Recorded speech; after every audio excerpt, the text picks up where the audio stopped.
Thank you very much. There is a profound predictor of health and wealth that can be determined by 3 years of age. And that predictor is language. Language is the essence of what it means to be human. Now, animals may have noises or gestures that they could communicate with. I can assure you my cat can get me out of the bed at 5 o'clock in the morning because he's hungry. But human beings are much more adept and much more facile at language.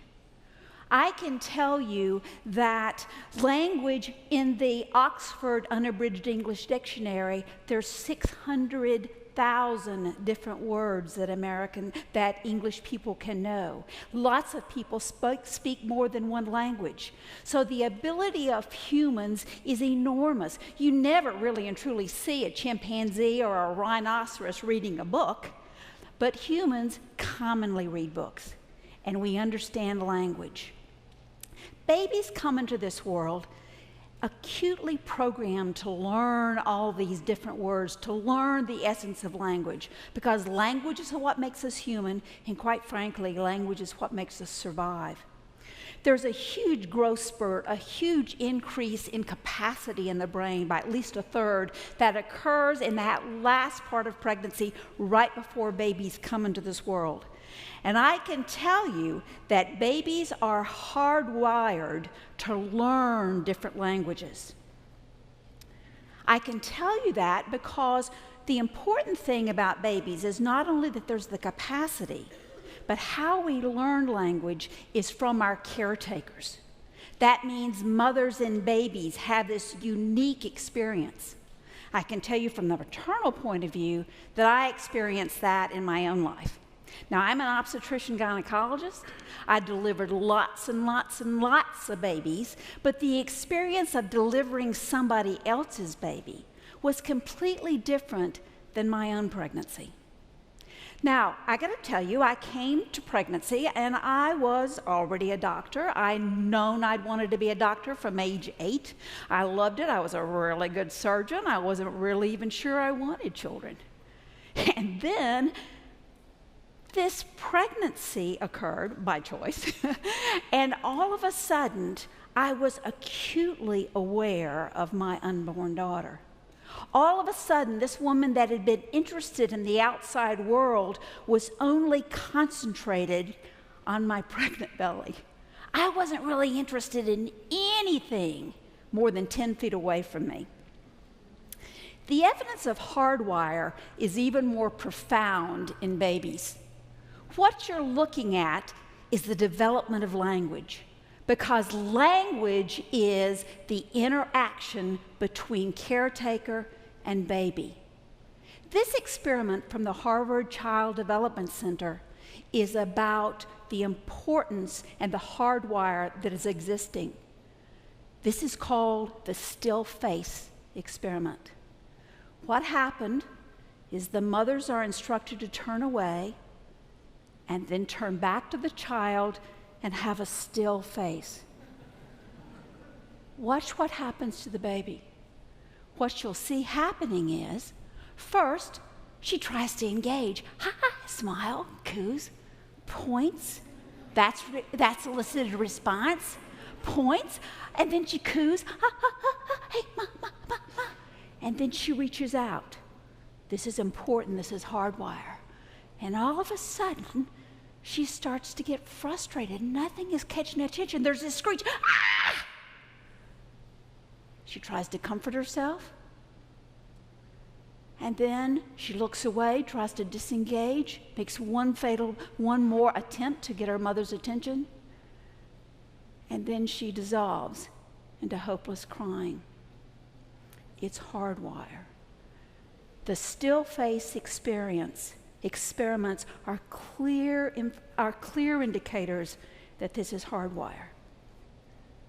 So what's the importance? What's the long-term consequence of this kind of biologic stuff? Why is it important that a mother concentrates on her baby, or that a baby concentrates and demands the attention of its mother? The long-term effect of all this primitive stuff was done in some kind of brilliant work by Hart and Riesling, and they were experimenters who had been involved in the war on poverty. They'd been involved in the war on poverty, and they said, there's a problem here because we are not really seeing with these early educational interventions, although they're good, although there's some results, we are really not seeing what we wanted to see. So they said, can we look earlier? Is there something that's happening before these babies get to kindergarten or before these babies get to first grade? Is there something happening that's important? And their work was an extreme, involved, deep observation of family life. They went into the homes of 42 families, and they had an intense observation of those families. They looked at those families an hour a month, every single month, from the time their children were 7 months of age until the end of the 3rd year. And what they found, as by the title of my talk, was not really what they expected. First of all, the children were all well cared for. So it wasn't the changes in the children, the difference in the children had nothing to do with not having the physical needs met. Secondly, it was not about race, it was not about gender, and here's the key, it was not about money. It wasn't determined by the number of toys that could be purchased by the parent. It wasn't determined by the neighborhood they lived in. It wasn't determined by the size of the house they lived in. It was determined by the interaction of the parents with the child. And the interaction that they saw after 3 years of observation was that there were 30 million more words that those families that were identified as professional families, 30 million more words that those families, those mamas and daddies said to their children than the children in poverty. The reality is, for those families in poverty, those parents were only saying about 600 words an hour. For the professional families, it was over 2,000 words an hour because the professional families were having constant talking with their baby. Oh, your diaper needs to be changed. Oh, bless your heart. I'll take care of that. Oh, look at those toes. Aren't those toes wonderful? Oh, and look at that belly button. That is the cutest thing I've ever seen. You are my beloved child. 30 million more words. That's important because neurologic development of the brain, actual physical development of the brain, depends on words. Each time a word is said, it shoots up the neuron, it stimulates the neuron, and when that word is repeated, that same path is stimulated again, and it gets stronger and stronger and stronger, and it branches out, so there's capability of learning. And if those words are not repeated, the opposite occurs. Those neurons shrink and die and go away. The scientific word is pruning, but what it means is it decreases the ability to learn. And now I've got to tell you one more thing. It's not just hearing the words, because babies put in front of televisions, it's like the still face experiment. They don't learn. They don't learn because it's the interaction. And children who are deaf can learn language. Thank you in sign language is language. It's symbols that mean something. It's language. So it's not the hearing, but it's the interaction that is most important. And it is enormously important.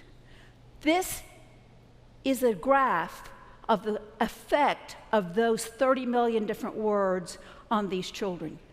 At the end of 3 years, those babies that were born to welfare parents knew 500 words, while those babies in the, quote, professional families knew over 1,000 words.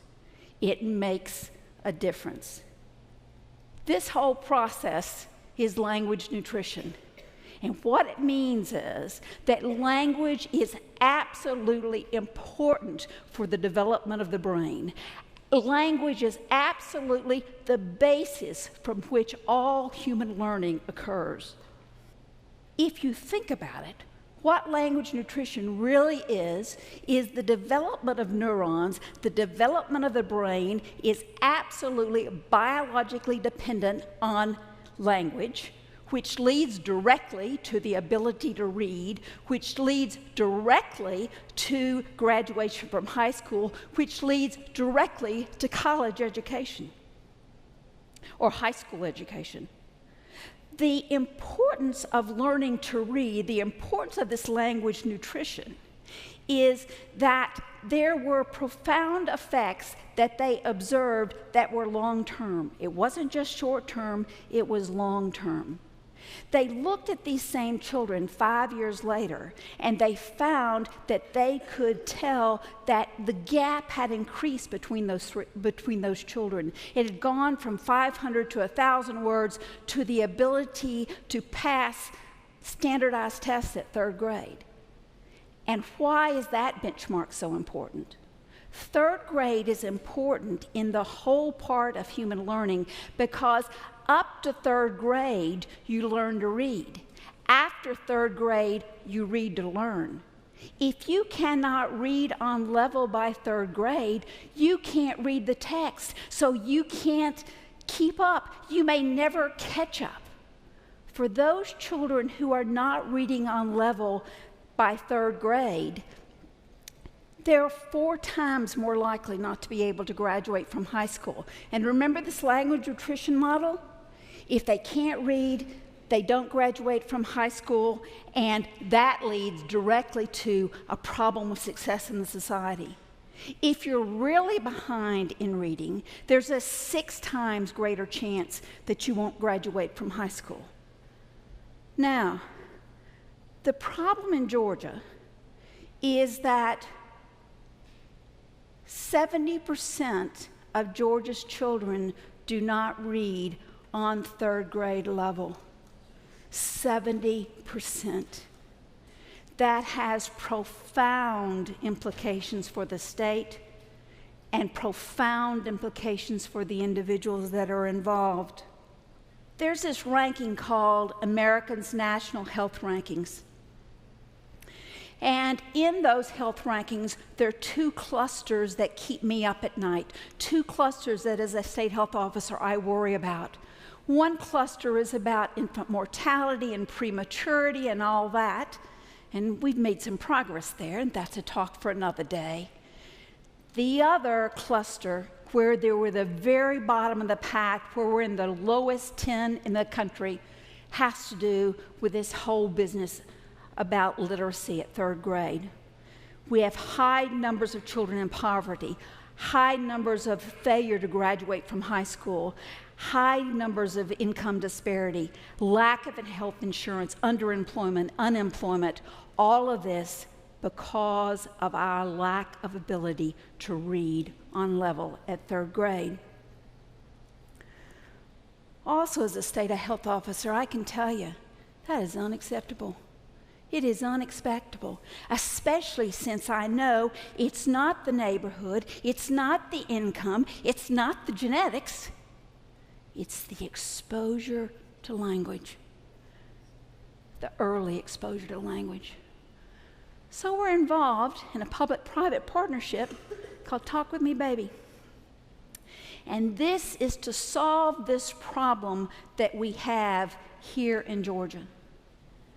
This is a public-private partnership. It involves United Way, it involves the Annie Casey Foundation, it involves public health, it involves the Department of Early Child Care and Learning, but all of it is the same. All of it is to change this paradigm.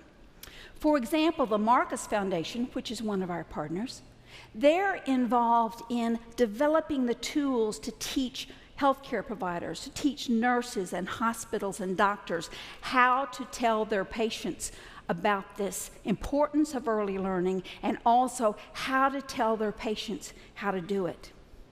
In public health, we're going directly to the mamas. Because in public health, we have an interesting little program called WIC. WIC is the Women and Infant and Child Nutrition Program. Now, WIC is different from a regular food stamp program. In WIC, you don't just get a little plastic card and then go to the grocery store and do whatever you want. In WIC, you have to come to see us every 3 months to see a nutritionist, and you can only purchase certain foods with your WIC card. We see this as a unique opportunity to take food nutrition, which is so important for our citizens of this state, and talk to them about language nutrition. And there are a lot of people in WIC. 50 to 60% of Georgia's babies qualify and are in WIC. 50 to 60%, and all those low-risk mothers. And WIC is everywhere. There are 159 counties in Georgia, and we have 159 or more WIC offices in Georgia. We have a WIC office capable of reaching these people every single place in Georgia. There is not a single place in Georgia that you can't get to a WIC office. We hired the Marcus Foundation to come up with some videos. And these videos will be played in the WIC clinics. And they'll tell these young mothers, these young needy mothers, these poverty mothers, if we're going back to the original studies, about the importance of food nutrition. They'll tell these mothers how to do it, because it's not just straightforward, oh, talk to your baby, you'll be fine. There are subtleties that you need to know, and these videos are designed to do that. It'll tell them such things as a baby is born recognizing its mother's voice. Therefore, when you start talking to your baby, it's when your baby is still in the womb. So this program is designed to get to all these mothers. So far, what we have done is we want to know it works. I believe it'll work, but what we want to know is, does this really work? So we have evaluated the average number of words that the children in our WIC clinic know. And we're going to start the videos, and we're going to couple it with a reinforcement. Remember those every 3-month visits for pregnant women and children? We're going to reinforce that with the nutrition, saying to them, food nutrition is important, but language nutrition may be even more important for your baby. And when that mama goes home from the WIC clinic, she's going to be taking a book. I really think that this will change the dynamics here in Georgia. I know for a fact that it is all about language. The most important concept is the development of language. I know that the Office of the Budget for the House of Representatives recently did a study, and they looked at the evaluation of the war on poverty.